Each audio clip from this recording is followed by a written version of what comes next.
The IAF imprint on my life. The Indian Air Force shaped not only my career, but my very character. It instilled in me values that have become the bedrock of who I am. Loyalty to the IAF isn't a duty, it's a deeply ingrained principle. This remarkable institution stands as a bastion of nationalism, secularism, and unity. A force that champions the cause of national integration and teaches its men and women to live for larger goals rather than getting mired in the trivialities of local matters. These values, etched into the soul of every air warrior, both officer and airman, become second nature over the years, coursing through one's veins as naturally as blood. To share quarters and experiences with daredevil fighter pilots, resolute heavy transport captains, and ingenious technical officers is a privilege few can comprehend. Each day in the IAF brings new challenges, new opportunities, and new lessons. There is no room for monotony, especially for those tasked with mastering advanced and frontier technologies. For technical officers, the IAF is nothing short of a proving ground for excellence. It hones an extraordinary level of professional competence, fostering not just a strong grasp of technical systems, but a capacity to absorb and implement cutting-edge technologies.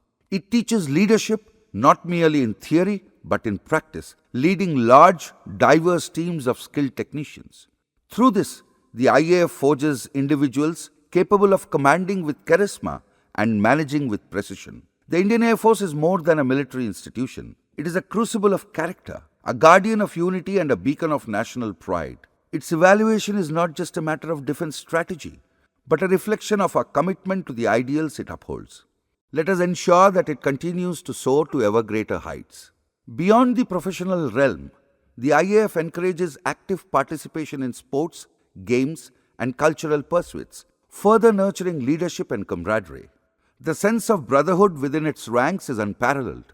The unity that transcends regional, linguistic, and cultural divides, embodying the very essence of national integration. And through rigorous courses at institutions like the Defence Services Staff College, College of Air Warfare, and the National Defence College, one gains a nuanced understanding of national security, integrity, and the pressing need for cohesion in safeguarding our nation's sovereignty. I am deeply indebted to Indian Air Force for shaping my identity and giving purpose and stature to my life.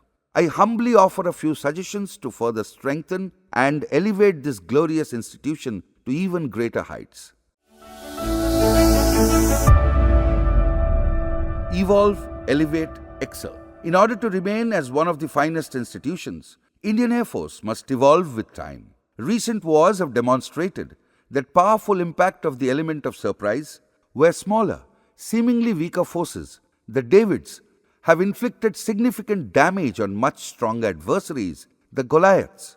These attacks often struck deep within enemy territory, bypassing direct, face-to-face combat by relying on remote operations and advanced weapon systems like drones. The enemy, caught completely off guard, suffered heavy losses. Such conflicts underscore a growing trend in modern warfare, the increasing reliance on remote-controlled, technology-driven, and surprise-based tactics. It is against this backdrop that I felt compelled to share innovations that I developed over 59 years ago, detailed in earlier chapters, which played a pivotal role in shaping the outcome of the 1971 Indo-Pak War. These innovations were tested and proven in a live laboratory, a real combat. They had a decisive and lasting impact. Some improvements discussed could propel the IAF to greater heights. Many of these steps require little to no financial outlay. Indeed, some are economy measures that could erase the burden on the national exchequer. Other suggestions demand minor investments but give back immense returns in terms of morale, self-esteem, and operational efficiency. In-house innovations. Innovation has long been the lifeblood of defense services. During my tenure in the squadron, the absence of bureaucratic red tape allowed for creative solutions and timely implementation of innovations to aircraft and systems. Those were the times when the innovative spirit could thrive, unshackled by layers of procedural formalities. Today, the situation has changed drastically. To develop and implement even the smallest innovation, one must navigate a labyrinth of clearances from a plethora of establishments, most of which have no intimate understanding of the technical or operational realities of the equipment in question. This bureaucratic quagmire does more than delay progress. It actively stifles creativity. The energy and ingenuity that could be channeled into enhancing operational efficiency instead gets squandered in endless paperwork and procedural wrangling. Should the Air Force or any branch of the defense services allow such stifling practices to continue unchecked? What is the cost of this inertia to our national security? The Prime Minister's call to foster innovation and encourage startups resonates profoundly with the defense sector. The spirit of entrepreneurship is precisely what the Air Force must harness. A new system, streamlined to bypass unnecessary bureaucratic impediments, could capitalize on in-house innovations. It is not merely a question of convenience. It is a matter of survival and strategic advantage. The Air Force must ask itself whether it will continue to be ensnared by outdated procedures and misplaced priorities, or whether it will rise to the occasion of embracing culture of meritocracy and innovation. National security is not a game of chance or power play. It is most pressing reality, more so in the present scenario of element of surprise and drones technology prevailing. The stakes are far too high for the luxury of complacency. Time is short and action must be taken with double the urgency. We find ourselves in an era where startups and innovations are reshaping the civil and commercial world. Yet, it is perplexing that this momentum has not been fully harnessed within the Air Force, a service that by its very nature is a harbinger of cutting-edge technologies born out of essential necessity and the demands of survival. Over the decades, the Air Force has benefited richly from numerous innovations and improvements, reaping rewards that extended far beyond its initial scope. The question therefore arises, why has this crucial aspect been overlooked? One would have expected an organization dedicated to fostering and implementing such innovations to have been established long ago. The absence of such a body, even today, is a glaring oversight. An organization tasked with trying out new innovations, evaluating their feasibility, and integrating them where appropriate would be of inestimable value, arguably worth more than many of the tangible resources currently prioritized. Consider the examples cited in earlier discussions. Innovations that surprised adversaries, extended the operational life of aircraft fleets, saved millions of dollars by delaying the need for replacements. These are not theoretical musings, but proven cases, underscoring the potential for in-house ingenuity to yield strategic advantages. Given the Air Force's vast and diverse arsenal, ranging from aircraft and missile systems to sophisticated air defense equipment, the possibilities for innovations are immense. When properly harnessed and supported, in-house talent can achieve feats that astonish both allies and adversaries. This isn't just about operational efficiency or cost savings. It is a matter of strategic foresight and national security. By fostering a culture of innovation, the Air Force could ensure it remains not just a participant in technological advancement, but a leader. Had Air Force taken the strategic lead earlier in time, this in turn would not only strengthen its operational capabilities, but also consolidate its standing among the comity of nations as a force that shapes the future rather than merely adapting to it. The question therefore is no longer whether such an organization should exist, but why it hasn't been established yet and how soon can it be made a reality. The answer could very well determine the Air Force's ability to meet the challenges of tomorrow with confidence and ingenuity independently. Several innovations, in fact, can also be put into place within the Air Force by a specialist technical group without the requirement of huge infrastructure facilities such as R&D laboratories. With such a group in place, communication between different parties becomes easier, enables quicker decision-making and faster implementation. The group would be adding more value and work as a force multiplier. In the labyrinthine world of military operations, where precision, speed, and adaptability are paramount, it is baffling that a dedicated technical group to spearhead innovation within the Air Force does not yet exist. Information gathering should be an integral part of the technical team's routine responsibilities, particularly when dealing with recurring issues, faults in aircraft, missile systems, and air defense equipment.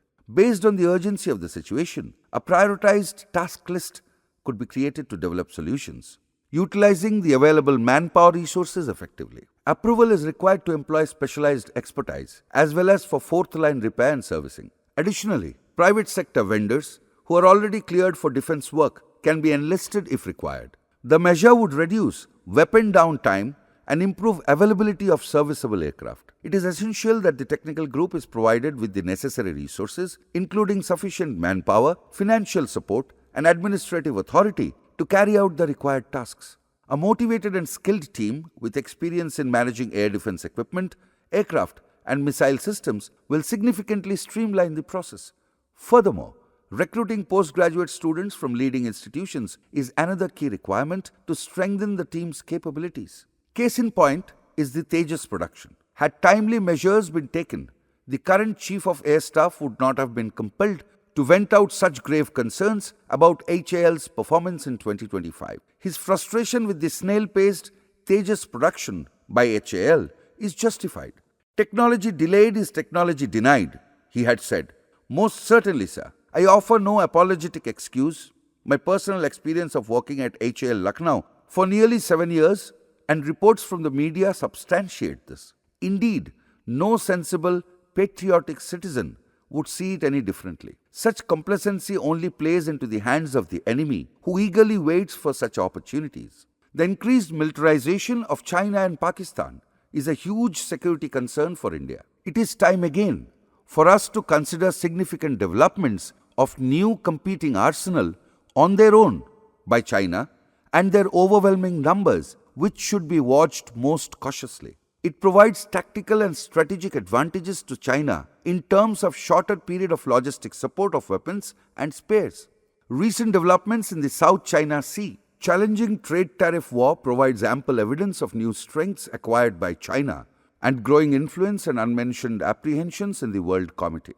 China may already possess insights into the strengths and vulnerabilities of a new arsenal and could use this knowledge to catch us off guard in the future. It is therefore imperative that our frontline forces are adequately empowered. To address this, I propose the creation of dedicated innovation groups within all three armed services. There are several compelling reasons to establish such groups without delay. These innovation groups would provide a critical morale boost and build the confidence necessary to respond swiftly and effectively during emergencies. They would also generate enough uncertainty and confusion in the minds of potential adversaries to act as a strategic deterrent.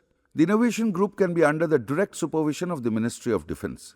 This will eliminate the need for formal observations and endorsements by departments that are not directly involved or meaningfully connected with the requirements and recommendations of the innovation groups, and will also prevent unnecessary dilution or misdirection of innovative efforts. Strengthening the recognition framework. Across the world, the tradition of honoring defense personnel is followed. In India, we have upheld this tradition ever since we became independent and extended it to recognize contributions made during peacetime as well. Military awards are given for acts of gallantry and distinguished service, both in times of war and peace. However, the current system of awarding military honors warrants a fresh examination to address certain inconsistencies and challenges that have arisen. Technical innovations and developments differ fundamentally in nature, perception, and the level of personal engagement required compared to administrative or logistical achievements. However, they are often evaluated using the same criteria, resulting in unequal recognition and very often a clear disadvantage for technical contributions. This imbalance calls for a thorough review. A revised and more refined recognition system would help foster a much-needed culture of innovation within the defense technical ecosystem. One significant factor influencing these awards is the periodic transfer of defense personnel, which typically occurs every 2 to 3 years, often dictated by service exigencies. While these transfers are essential for maintaining operational efficiency and readiness, the flip side brings with them a set of challenges that need careful consideration. Challenges due to transfers. One noteworthy challenge within the military recognition system is the possibility of deserving contributions going unrecognized due to transfers. Consider a situation where an individual is recommended for an award for distinguished service but does not receive it in that particular year. The service rendered might merit a subsequent recommendation, but the likelihood of this diminishes if either the individual or their superior, who was aware of the contribution, is transferred. When a new superior takes over, They often lack the direct involvement or knowledge of the distinguished service rendered. As a result, they may not recommend the individual for the award.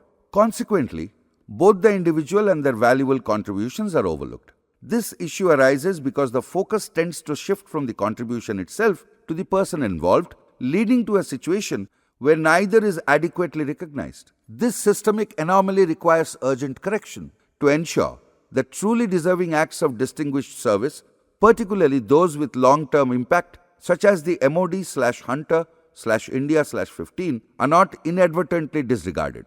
A shift in focus is needed, one that prioritizes the significance of the contribution itself, regardless of personal changes, thereby ensuring that all the truly deserving receive the recognition they merit.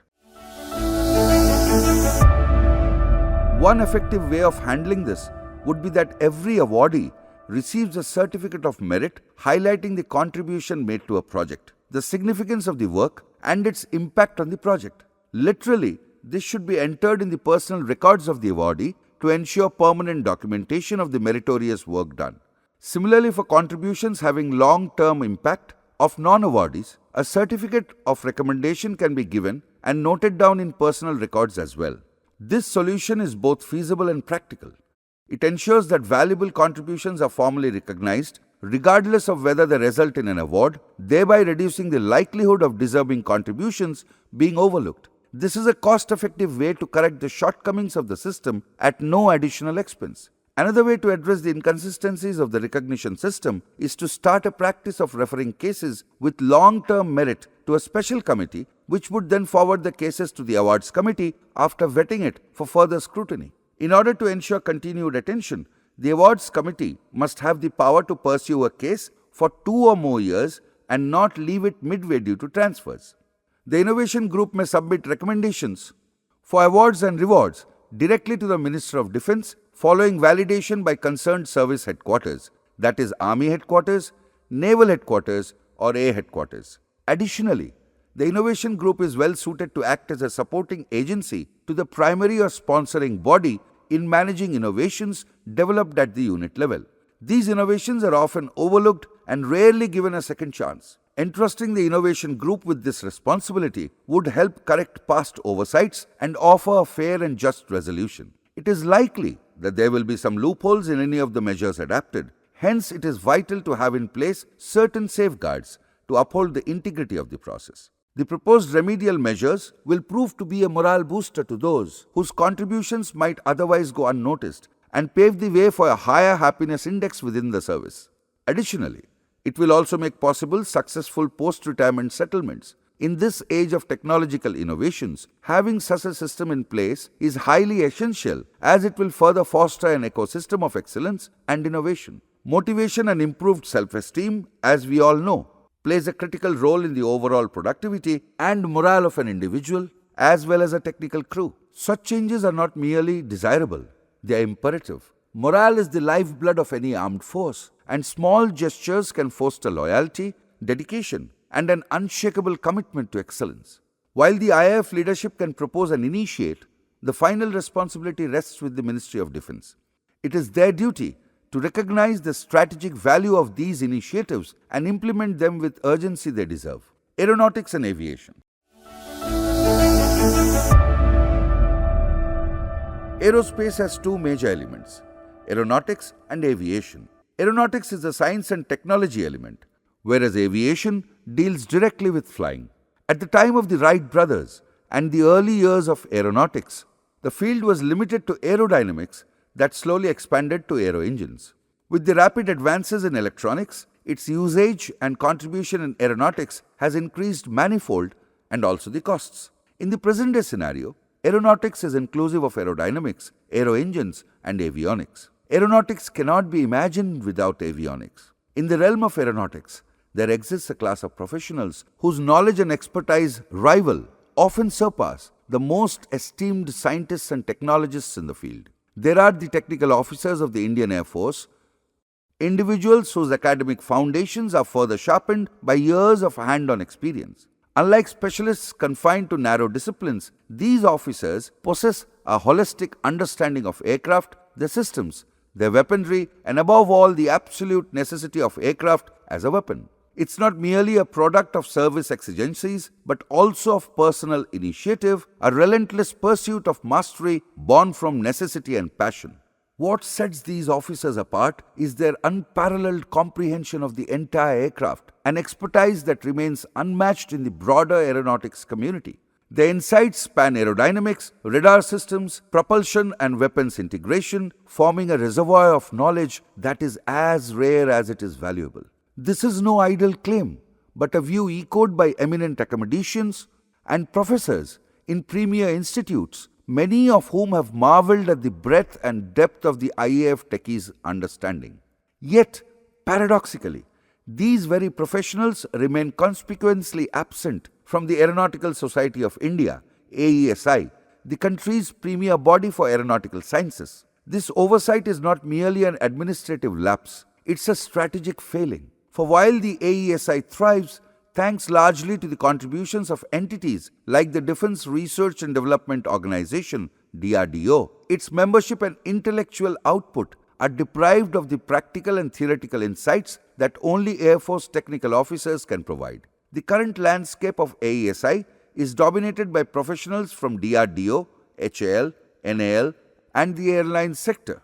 Their contributions, especially in seminars and technical sessions, are undoubtedly rich in content and intellectually stimulating. Papers and presentations from experts in these organizations often delve deeply into specialist topics, pushing the boundaries of knowledge in radar systems, advanced aerodynamics, and cutting-edge aeronautical technologies. But a critical element is missing: the holistic perspective of an Air Force technical officer, one who understands not just the theory, but the practical integration of systems into a fully operational aircraft. These officers bridge the gap between innovation and implementation, between the lab and the skies. Their absence from AESI's discourse leaves a void that no other professional group can fill.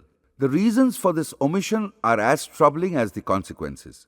Often, it is dismissed as a result of service exigencies, the demands of military life overshadowing opportunities for external engagements and improvements. At other times, it is simply an oversight, an unintentional sidelining of a resource that could immensely benefit not just the profession but the nation as a whole. The result is a quiet tragedy. The collective knowledge of these professionals, readily available within the country, remains underutilized. Their insights, born from years of rigorous training and operational experience, could have elevated the AESI to greater heights, driving innovation and enriching the aeronautical sciences. Instead, this vast reservoir of expertise lies untapped, a loss not just to the professional community but to the nation itself. The neglect is not merely unfortunate, it is a squandered opportunity. It is time to bring these unsung experts into the fold, to recognize their contributions, and to ensure their voices are heard in the forums where they matter most. For in their knowledge lies the potential to shape the future of Indian aeronautics, a future that demands nothing less than the best we have to offer. The missing link in national aeronautics. Shortage of skilled personnel is a factor that hinders the development of the aerospace sector in India. India's march towards self-reliance in aerospace engineering can be speeded up by the inclusion of Air Force technical officers in the nation's premier aeronautical forums. The involvement of these officers, particularly in organizations like the Aeronautical Society of India, has the potential to accelerate the resolution of lingering technological challenge and inject a much-needed infusion of practical expertise into projects of national significance. Consider, for instance, the development of the Kaveri Aero Engine for the Tejas Light Combat Aircraft, LCA, a project that embodies India's aspirations for indigenous aerospace capabilities. The journey of the Kaveri engine has been fraught with delays, technical setbacks, and a frustrating lack of integration between theoretical advances and practical application. This is precisely where the Air Force techies, with the unmatched operational knowledge of aircraft systems and their nuanced understanding of both theory and hardware, could make a decisive impact. Regular participation by Air Force technical officers in the seminars and technical sessions of the AESI would provide a fertile ground for exchanging ideas and addressing bottlenecks in such programs. Their contributions would extend beyond the conceptual, where ideas are born, to the practical realm, where those ideas are translated into tangible systems and operational realities. Their involvement would not only enrich the aeronautics discipline, but would also serve as a catalyst for achieving national aerospace milestones. To address this lacunae, I have repeatedly urged the higher echelons of Air Force leadership to institutionalize a simple but transformative practice. Encourage and enroll technical officers as members of AESI beginning from their very first days of training at the Air Force Technical College, AFTC. Membership in such professional bodies should not be seen as an indulgence but as a strategic investment. Encouragement could be as simple as granting officers the opportunity to engage with AESI sessions during their regular postings. Many would readily volunteer to join, driven by their own professional pride and the desire to contribute meaningfully to their field. The cost would be negligible, as most officers would willingly bear the expenses themselves, much as they already do for memberships in bodies like the Institute of Engineers, IE, and the Institute of Electronics and Telecommunication Engineers, IETE. The benefits, on the other hand, are profound. By embedding Air Force technical officers within AESI's ecosystem, the nation gains access to a reservoir of operationally proven expertise. Their insights could not only guide ongoing projects like the Kaveri engine, but also inform the design and development of future systems, aircraft missiles and beyond. The reluctance to act on this opportunity, whether due to inertia or misplaced priorities, is a disservice to both the Air Force and the nation. It is worth considering this move, as they would bring us closer to the dream of self-reliance in aerospace technology. Unfortunately, my suggestions were met with silence. This is the hallmark of bureaucracy in its purest form: procrastination, postponement, and the endless passing of the buck. I am reminded of a lamppost with a burnt bulb that stands as a mute testimony to neglect, casting only pitch darkness where bright light was feasible.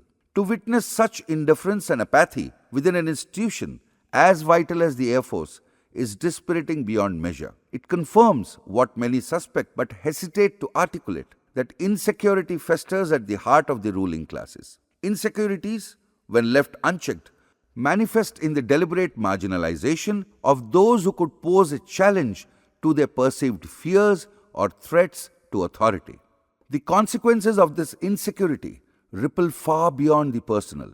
By depriving the professional community of its rightful role, the ruling classes stifle the strengths of a capable cadre and deny the nation the benefits of its most valuable resource, its people.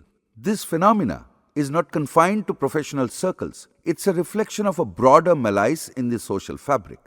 The collective knowledge, experience, and expertise of Air Force technical officers, an invaluable national asset, are being wasted. A bright ray of hope in the otherwise challenging field of aerospace development is the Make in India initiative championed by Honorable Prime Minister Sri Narendra Modi. His strong support was evident in his active involvement during the Aero India show and his initiative to establish the Design and Development Management Board, DDMB. Gaps in holistic knowledge of aerospace can be filled by experienced senior technical officers from the IAF who are readily available. Hopefully, the DDMB will initiate the necessary measures in this direction for the development of indigenous aeronautics talent in the country. For that matter, the DDMB should take this initiative in all disciplines like radars, sonars, aeronautics, aero engines, underwater technologies, and others.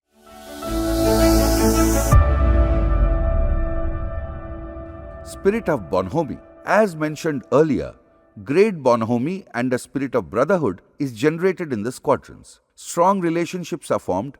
All this collective spirit, however, evaporates once the technical officer is posted out of his squadron. He is not even remembered for important landmark functions like the President's Colors presentation and Golden Jubilee celebrations, leave alone routine anniversaries. This is in total contrast to invitations to flying branch officers who would have served even for short-term stints with minimal contributions. This differential treatment is a very demoralizing practice. The talk of squadron spirit is then perceived in a different light.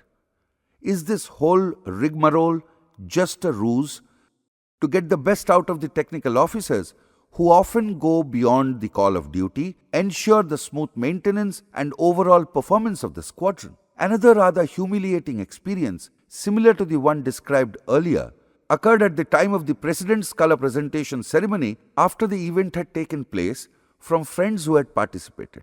I wondered for a fleeting moment if it was worth giving all my best, perform beyond the scope and role of my job, and extend myself beyond the call of duty. Then I reconciled that it was the selective behavior of one's boss. Workplace discrimination should not demoralize one to detour from the course of giving one's best. When we visit the place of worship for Almighty God, the indifference of the priest, if any, should be overlooked and ignored, and that should not be a source of distraction or disturbance of the main purpose. I consoled myself that any contribution beyond the call of duty is essentially for the society and the nation, but only channelized through the unit, the place of work. One should take the often callous and indifferent attitudes of bosses in that spirit. An opportunity to reassess emoluments. It may be time for the Indian Air Force and perhaps the Ministry of Defence to revisit its policies on additional pay. While allowances for serving in challenging environments such as forward areas, difficult terrain, or submarines are well justified, a similar consideration could be extended to the complexity and demands of the equipment operated. For instance, a fighter pilot undertaking missions in advanced aircraft assumes significantly higher levels of responsibility compared to those flying less complex machinery. Recognizing such distinctions could help align incentives with skill, performance, and operational demands. A more nuanced approach to compensation would not only reinforce merit but also reduce the risk of demotivation or perceived unfairness within the ranks. The ongoing disparity in pay and recognition suggests a need for review and reassessment. The leadership within the service may want to reflect on doing away with outdated HR practices. Not giving importance to merit and equity risks the core value of Air Force and, by extension, could impact national security. The post-retirement perils of defense personnel. For those who have donned the uniform of the armed forces, retirement is a peculiar crossroads, a moment fraught with challenges unique to their line of service. Unlike the civilian world, where retirement age is uniform and predictable, the defense sector operates under a stratified system tied to rank. The age of superannuation can range from 54 years upwards, leaving many officers in the prime of their physical fitness and mental acuity when they are shown the proverbial door. At retirement, these officers are in a quandary. They are mentally sharp and physically resilient, often outperforming their civilian peers by a decade. Yet, they are thrust into a world where professional opportunities are limited and the cost of living is unrelenting. From the age of 50 onwards, familial responsibilities often peak. Children pursuing higher education, dependent relatives requiring care, and the perennial issue of securing a home. Their income, once supplemented by perks and allowances, is now reduced to a modest pension. The chasm between growing financial responsibilities and shrinking income becomes an unavoidable reality. It is not uncommon to find these seasoned officers, leaders who once commanded men, machines, and missions, relegated to roles far below their demonstrated competence in the civilian job market. The commercial world, pragmatic to a fault, exploits this imbalance with cold efficiency. Employers cite age as a convenient excuse to underpay or underemploy them, while simultaneously capitalizing on their military-honed discipline, mental sharpness, and unparalleled work ethic. The irony is stark. These veterans, who once operated under the highest standards of responsibility and precision, are now burdened with roles that demand those same qualities but often neither commensurate respect nor compensation. In a society driven by power dynamics, exploitation is as pervasive as it is inevitable. For retired defense personnel, the stark realities of this system must be met with pragmatism. Conditioned by years of disciplined service, they adapt, grudgingly perhaps, but with the resilience they have always been known for. There is no other choice but to accept this new reality, as it is more about survival and preserving peace of mind in a world that often offers them little else.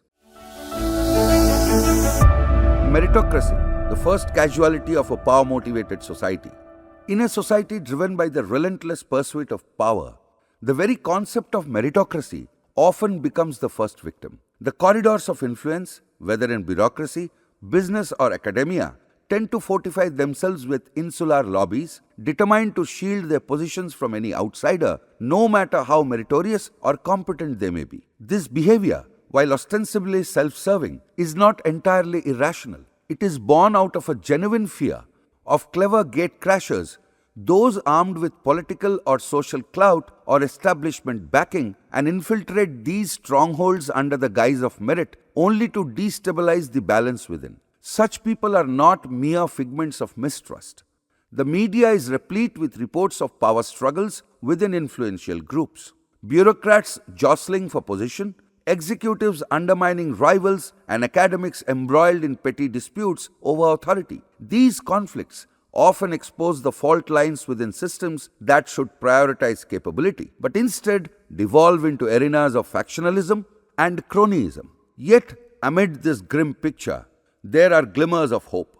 In recent years, a quiet but significant shift has begun to emerge, particularly within the private sector and the burgeoning software industry.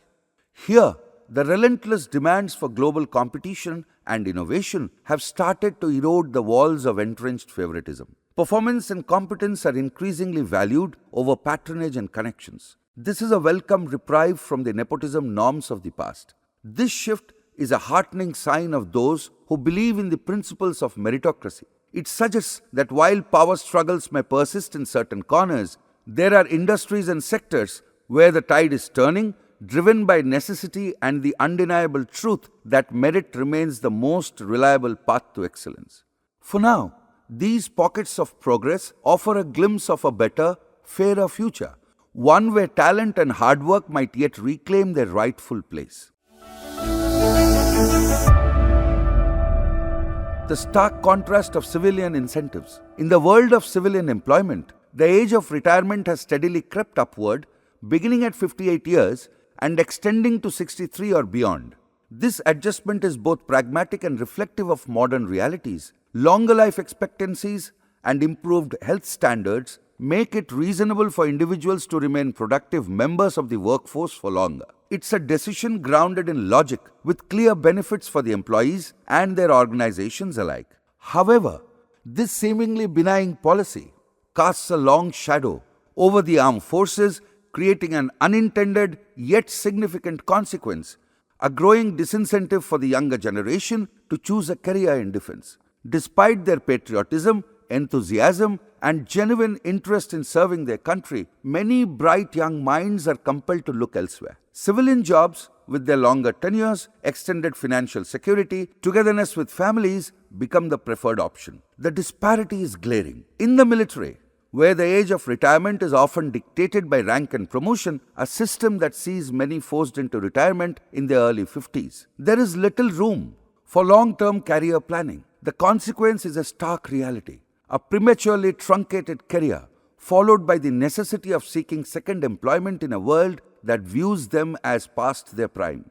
This contrast is not merely a statistical anomaly, it is a deterrent that undermines the armed forces' ability to attract the best and brightest. While civilian sectors offer clearer pathways to material stability and career progression, defense services demand a level of personal sacrifice and risk that is not always matched by comparable rewards, at least in conventional terms.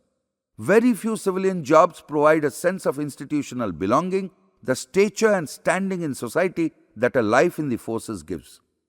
If this imbalance is not addressed, the long-term impact on recruitment and retention within the armed forces could be as damaging as any external threat. Incentives, after all, are not merely perks. They are a signal of value, an acknowledgement of worth. The question that looms is simple, yet profound. How long can a nation afford to undervalue those who defend it? To be fair, I must recount the benefits of a career in the defense services. Defense personnel enjoy strong job security, lifelong pensions for those who have joined before pension reforms, medical care, ECHS, subsidized housing, canteen benefits, pan-India exposure, and higher responsibility at a younger age. Military officers command men and assets at a very young age. This level of responsibility and leadership experience is rare in the early stages of civilian careers. Coming back to the point, over the past few decades, media reports have repeatedly sounded the alarm over a troubling manpower shortage in the defense forces. The reasons are manifold: expanded job market,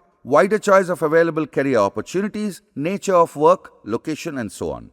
The appeal of civil life includes the comforts of non-regimented lifestyle, proximity to family, longer careers, and the city life. All these work against a career in defense. These arguments are valid from an individual's perspective, but pose a significant challenge to national security. How do we address this problem? One viable approach lies in ensuring continuity of emoluments post-retirement based on the last drawn pay, with annual increments and entitlements extended until the age of 58 or the equivalent civilian superannuation age. Adjustments to these payments could be linked to the retiree's subsequent employment, private, business or government, etc. This will be on equal footing with the civilian counterparts and give a semblance of dignity and honor to the early retirees in discharging their responsibilities and obligations. Apart from the three wings of defense, this should include paramilitary services that play a vital role in national security, like BSF, ITBF, and Assam Rifles, as these forces face similar challenges and need the post-retirement support. A wasted reservoir of talent. Defense personnel represent a reservoir of disciplined, motivated, and physically fit professionals groomed to tackle the most uncertain and daunting challenges.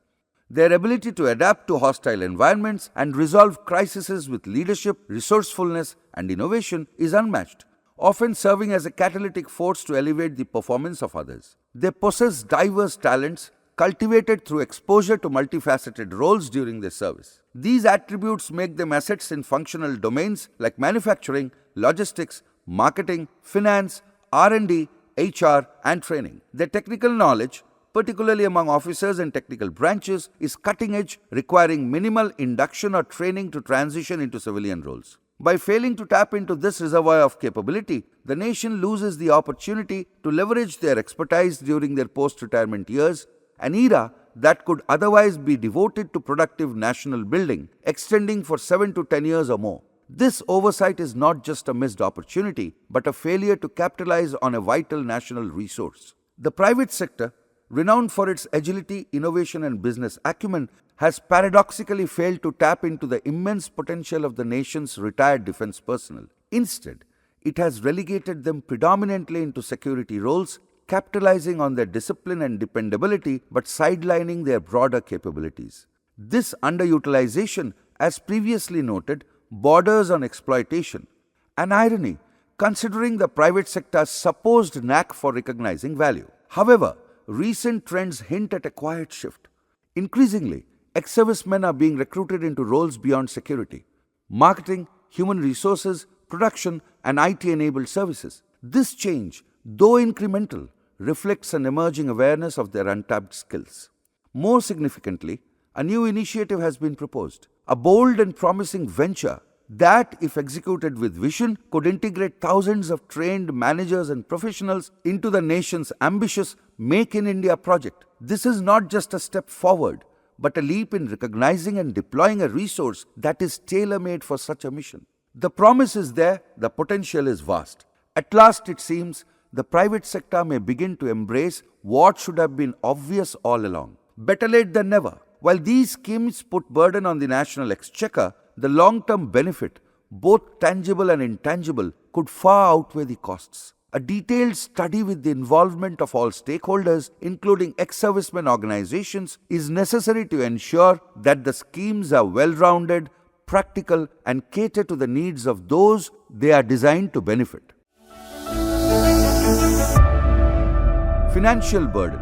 The schemes discussed earlier certainly have financial implications and burden the national exchequer, but only marginally. Considering the spin-offs and gains of these schemes, this kind of money is a small sum. A detailed study needs to be done, but one that ensures the participation of all the involved parties, including the ex-servicemen organizations. The ex-servicemen representatives should play their role positively in upholding values and should interact with issues such as dues to them. This would ensure the avoidance of future disputes and contentions. A case in point is the pension of defense personnel that was stoutly fought by ex-servicemen organizations against always interfering bureaucracy and finally upheld by the Honorable Supreme Court.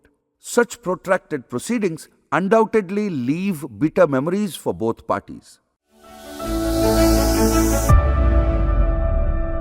The other side of the story. To be fair, I must present the other side of the picture for a more balanced view. By no means can we assume that all retired defense personnel are interested in working after retirement. While many do seek second careers for financial, personal, or social reasons, some are content with retirement and the opportunities it provides for pursuing hobbies and leisure activities or attending to family duties. For some, retirement is seen as a welcome relief after the frequent relocation and disruption in family life. They are happy to be with their families and let go of the personal advancements of their careers, preferring family outings or accompanying elderly parents on pilgrimages or simply spending their time in social work or community activity. Factors like age, health and fitness levels also influence the decision to work post-retirement. The high-stress conditions of life in defense services also takes its toll, and many experience burnout and do not want to do anything at all. This is all part of being human. Proxy wars, a new battlefield of strategy. A new and insidious form of conflict has emerged in recent decades, one that demands our attention and strategic response. Proxy wars, though too vast a topic for exhaustive discussion here, cannot be ignored in the current geopolitical landscape. Briefly broached, they have become the battlegrounds for shadowy maneuvers and indirect aggression. Since the subcontinent's division, Pakistan has engaged India in 3 full-fledged wars. The first in 1947 saw them wrest control of part of Kashmir, a region that remains a thorn in our side, unresolved and internationalized through the intervention of the United Nations. The Indo-Pak War of 1965 was a grueling stalemate, a battle of attrition that yielded neither victory nor defeat. Then came 1971, when Pakistan suffered the most devastating loss, a crushing defeat that saw 94,000 Pakistani servicemen being taken as prisoners by the Indian Army and led to the secession of East Pakistan, birthing the independent nation of Bangladesh. It was a humiliation that left Pakistan truncated, diminished, and perpetually embittered, its psyche scarred by the magnitude of its failure. Pakistan rulers would have learnt a lesson, but not willing to part with political power. Pakistani army and its deep state ISI are calling the shots either directly or through manipulated elected government. Essentially, Pak and its deep state are overwhelmingly controlled by Punjabis. Other ethnic groups like the Baluchis, Pakhtuns, even Sindhis feel betrayed and are struggling to cede away. General public are supporting Imran Khan's PTI and openly opposing ruling PMLA. In short, Pakistan is imploding. Unable to accept its diminished status, Pakistan has now turned to proxy wars, exploiting insurgency, terrorism, and non-state actors as its weapons of choice. These wars are fought not on open battlegrounds, but in the shadows, where deniability and deception are paramount, assisted by active support from some fellow Islamic countries.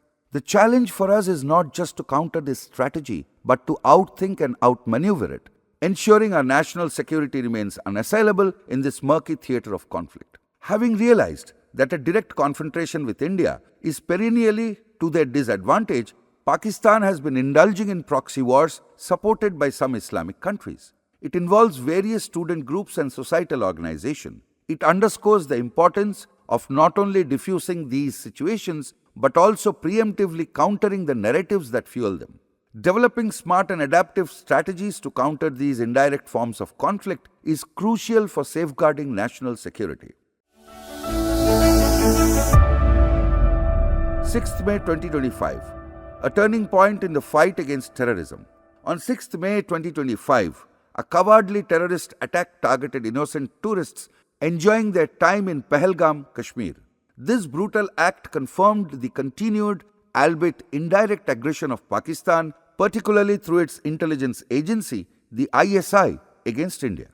Despite repeated warnings from the highest level of Indian leadership, Pakistan chose to ignore them, perhaps expecting the same leniency as before, and showed blatant disregard for the consequences. This proved to be a costly miscalculation. India responded with a swift, well-coordinated and highly effective counter-offensive. Within just 7 days, Indian forces executed precise strikes that destroyed key Pakistani military assets, including aircraft fleets, airfields, and critical infrastructure. The speed and precision of the operation left Pakistan with no time or capacity to retaliate. Following a fervent appeal from Pakistan, India agreed to a conditional suspension of military operations. However, no formal ceasefire was declared. In a further strategic move, India blocked water flow from the Indus Sindhu River and began work on diverting its course entirely within Indian territory. A firm message was also delivered. Pakistan must hand over Pakistan occupied Kashmir, POK, peacefully. To counter Pakistan's misinformation campaign on the global stage, India launched a smart diplomatic initiative. 7 all-party parliamentary delegations, each led by members of the oppositions, were sent to 33 countries. Their mission was to present India's perspective directly to global political leaders, influencers, media representatives, academia, and students. This bold and innovative outreach was widely acknowledged as a masterstroke of strategic diplomacy, perfectly complementing the military operations on the ground. Kashmir, once again, is recovering rapidly and on the path to normalcy. The success of these coordinated efforts stand as a remarkable tribute to the strong political leadership of Prime Minister Narendra Modi and his team. Steps to eradicate terrorism and restore peace. Operation Sindoor has quietly conveyed India's firm stance on Jammu and Kashmir, effectively silencing critics without any public outcry or backlash.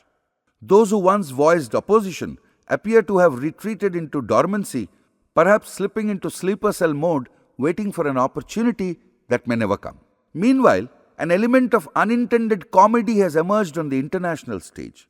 US President Donald Trump repeatedly claimed credit for brokering a ceasefire between 2 nuclear-armed nations, India and Pakistan, framing it as a triumph of his negotiation skills. This was in stark contrast to India's own declarations and strong rebuttals denying any such third-party intervention. From recent media reports and social media chatter, it seems Trump was rather fixated on securing the Nobel Peace Prize by any means necessary. In a bizarre twist, Trump quietly endorsed the promotion of General Asif Munir, the Pakistan Army chief and de facto ruler of the country, to the rank of Field Marshal. With the passage of time, people tend to forget realities and perceive the promotion as reward. This was the strategy adopted by Trump. He even hosted a lunch for Munir after the latter reportedly suggested that Trump be nominated for the Nobel Prize for preventing a potential nuclear conflict between India and Pakistan. This endorsement was used to reinforce Trump's claim to the Peace Prize. Again, this endorsement was in total contrast to Asif Munir's stand right after conditional ceasefire of Operational Sindoor. Ironically, Islamic nations Iran and Pakistan, both neighbors, were US allies during the Afghan war. But Trump and Munir did not remember this during lunch for reasons known to both or selective amnesia.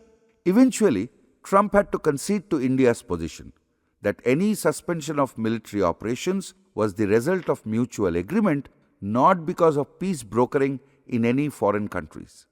Trump's grand promises, rooted in the arrogance of America's economic and geopolitical dominance, such as ending the prolonged Russia-Ukraine war, has largely proven to be little more than campaign soundbites.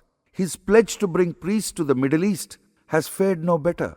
In reality, the US has increasingly revealed its true role, not as a neutral peacekeeper, but as an active participant in conflicts, an arms trader, and an enabler of warfare. Conveniently, the US seems to benefit from a kind of selective amnesia when it comes to past failures and defeats in Vietnam, Afghanistan, and elsewhere. In retrospect, Trump's so-called peace efforts seem less like diplomacy and more like coercive trade, a parody, an accidental comedy of global politics. Emboldened by Trump's sweeping victory, Munir issued provocative nuclear threats that warrant careful and measured caution. A nuclear arsenal in the hands of a reckless or desperate leader is as dangerous as a stone in the hands of a madman, always a cause for serious concern.